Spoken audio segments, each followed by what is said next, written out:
how worried should we be, or otherwise, about what, to the sound of things, are very technical issues surrounding the offshore yuan, but actually could be a bit of a canary in the coal mine?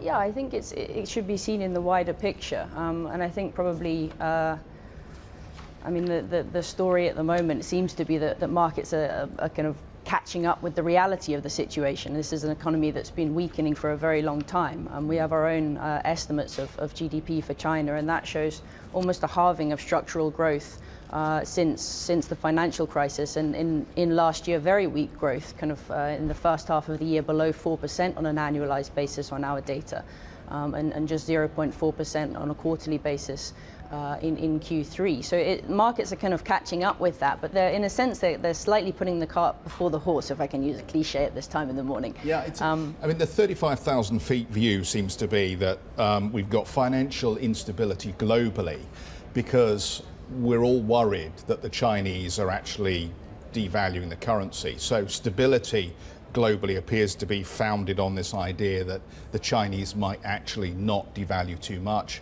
and they've had the odd day where they've firmed rather than weakened against the dollar. But I mean, is that a pipe dream for markets? Because quite frankly, the Chinese will fall back on what they know, won't they? Which is weaken the currency to try and get some of the growth back. Well, I mean, this is what I mean by putting the cart before the horse, in the sense that the RMB weakness is seen as a kind of an indication of weakness in the economy, and that the economy is toppling over. The economy's been toppling over since, I mean, 2011 is when I'd put a kind of a marked turnaround, and that's actually a result of the RMB being overvalued since roughly that time, since 2011. If you look at that on a unit labour cost basis or on a PPI basis.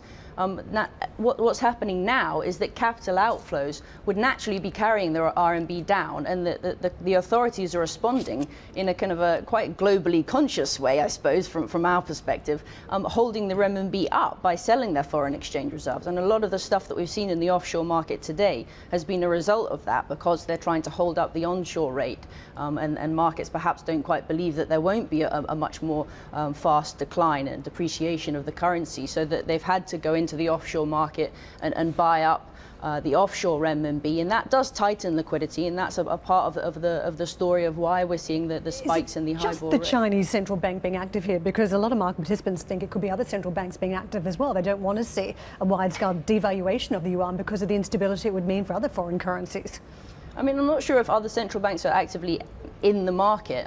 That's not an analysis that I've undertaken myself, but obviously there's a very global awareness that this kind of China is sort of holding the reins of the global economy at the moment, and that they've got a kind of, everyone's got a lot riding on this. But overall, what's happening is quite a kind of a positive story for reform within China, and with their managing of the currency, and not just allowing the currency to depreciate very quickly. And obviously that's not just them saying, well, we're trying to save the world and be the kind of globally responsible citizen. It's important for them as well. They've got a lot of offshore debt, foreign currency denominated debt, and we've already seen a lot of fallout from that, just from small moves last year in the currency, which knocked out a lot of these kind of round-tripping copper for collateral stories that were kind of underneath the surface there, that people perhaps didn't really realize were going on.